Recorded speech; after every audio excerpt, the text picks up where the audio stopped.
Kaya walang natututunan yung estudyante.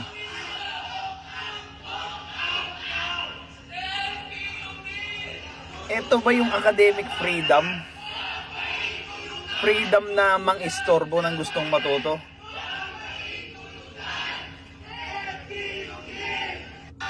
Teknolohista ng bayan, alam namin na napipilitan kayo ngayon na mag-take ng hands-on examination. Pati tayo magtanggap pa. Alam natin na mahirap ang departmental examinations sa loob ng mahabang panahon. Mahirap ang examination. Alam natin na maulit to sa mga susunod na taon. Sumama na kayo! Oh my God, lutong-luto na yung utak nila. Oh, ayan. Diba? Kaya, oh, putang ina, tontuwa pa sila, oh. Diba?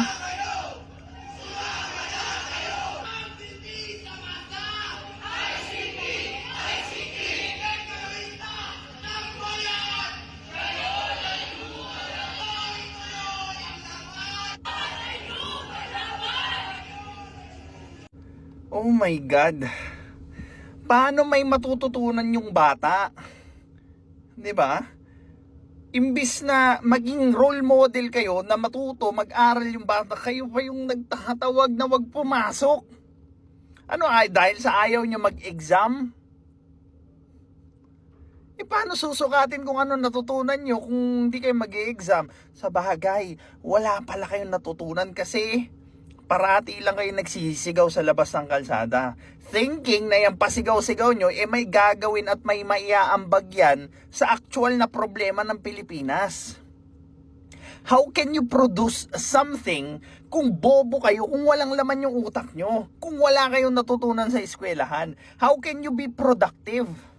Ano sasabihin nyo, nag-voice out kami, nagre-reklamo kami. Anong magagawa ng reklamo?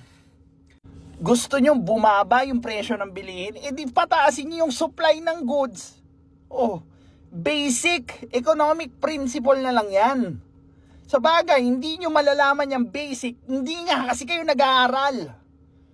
Tapos ito yung sinasabi nyong freedom of education. Anong freedom yan? Anong klaseng freedom yung magbulakbol kayo, magtawag kayo ng boycott, wag mag-aral, wag mag-exam? Anong natutunan ng estudyante? Anak ng tokwa. Tapos, 'di ba? Yung mga magulang natin, kala nila nag-aaral kayo sa paaralan ng maigi. Hindi nila alam, ay putya, nasa bundok na yung anak ko. 'Di ba? Na corn beef na yung anak ko. Mio.